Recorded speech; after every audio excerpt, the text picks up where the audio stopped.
तरीके से 200 यूनिट बिजली फ्री देने का वादा किया था वो पूरा किया है, फ्री पानी देने का वादा किया था वो पूरा किया है। इस तरीके से 2100 रुपए महिलाओं को देने का भी वादा किया है उन्होंने, और वो कह रहे हैं हम इसे भी पूरा करेंगे। तो क्या लगता है? सर देखिए, मेरा मानना यह है कि आप फ्री में ना देकर उनके लिए रोजगार दीजिए। महिलाओं के लिए वो 2100 नहीं, वो 21,000 कमा सकती हैं।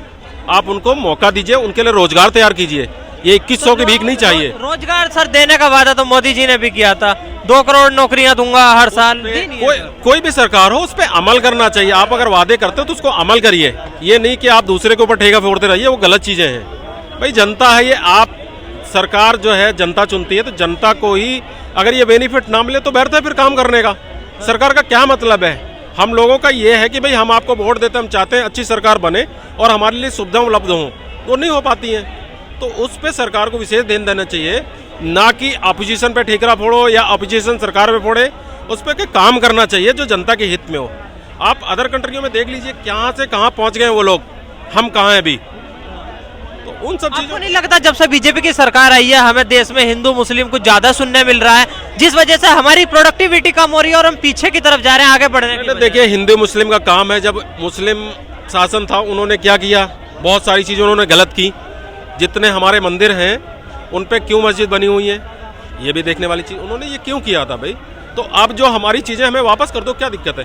सर जो चीजें आज से 100 साल 500 साल 400 साल पहले घटी हैं वही चीजें हम अगर आज 2024 या 25 के अंदर भी रिपीट करेंगे तो फिर हम पीछे नहीं चले जाएंगे। उस पर लगातार काम चलता चला आ रहा है, नहीं हो पाए, किसी कारणवश नहीं हुआ है, तो उस पर होना चाहिए। ऐसा नहीं है कि कोई चीज है अगर हमारी किसी ने सवाल पड़ गया, उसने हमारी चीज दबा ली है तो मुझसे ना ले। क्यों भाई? हमारी पुश्तैनी हमारी चीज तो हमको चाहिए ना। फिर तो उस पर क्या गलत कर रही बीजेपी? ऐसा नहीं हो रहा सर कि हम आगे अपनी ग्रोथ के ऊपर ध्यान नहीं दे पा रहे हैं। ग्रोथ के ऊपर भी ध्यान दे रहे हैं, ऐसा नहीं है। कभी इंडिया कहाँ थी और आज हमारे युवा बेरोजगार घूम रहे हैं सर। देखिए, बेरोजगार जनसंख्या बहुत है, जनसंख्या बहुत है, जनसंख्या बढ़ती जा रही है। जनसंख्या नियंत्रण कानून बनना चाहिए। सर कैसे बन जाएगा सर? कल का ही बयान है सर, मोहन भागवत का सुना होगा आपने, 2 बच्चों से पूर्ण नहीं पड़ रही है, हमें 3 बच्चे पैदा करने चाहिए। आरएसएस प्रमुख है सर। एक समुदाय को ही ध्यान देने की जरूरत है या सर्व समुदाय को ध्यान देने? जिसके 19 बच्चे, उन्होंने किस पर रोक नहीं लगाई?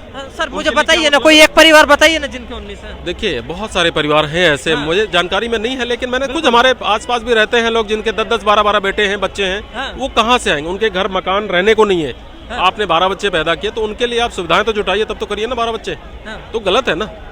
तो फिर जनसंख्या कानून क्यों नहीं ला रहे? 10 साल से केंद्र में बैठे चीज है तो विरोध। देखिए, जनसंख्या कानून लाने के लिए संसद में बहस होती है, संसद में पास होता है, राज्यसभा जाता है, तब जाकर राष्ट्रपति के पास जाता है। जब कानून ही नहीं पास होता कैसे हो पाएगा? नहीं हो सकता ना। तो इस पे सभी पार्टियों को ध्यान देना होगा, सभी पार्टियों को मिल करके जनसंख्या नियंत्रण कानून पर काम करना पड़ेगा, इस कानून पर लाना पड़ेगा, तभी इसका भला हो सकता है। अन्यथा ये रोज रोना होता। जनसंख्या, चाइना ने क्या किया? चाइना की जनसंख्या आपसे ज्यादा थी बहुत, आज वहाँ की जनसंख्या नियंत्रण है और वहाँ पे बेरोजगार नहीं है, रोजगार है। यहाँ पे 8 घंटे काम होता है, वहाँ 12 घंटे हर एक को काम करना है और 4 घंटे सरकार के लिए काम करना है, वो काम करके दे रहे हैं। यहाँ पे ठेकेदारी हो जाती है, वो 8 घंटे के जब 12 घंटे काम भी करा लेते हैं, पैसा भी नहीं देता। ये क्या है? ये सरकार को इस पर ध्यान देने की जरूरत है, ताकि उससे 8 घंटे काम कराकर उसको कुछ पैसा भी मिले, ओवर टाइम मिले। लेकिन होता यही है कि यहाँ पे ठेकेदारी सिस्टम है, जिसकी वजह से बहुत सारी बेरोजगारियाँ हो जाती है। चलिए, बहुत बहुत धन्यवाद।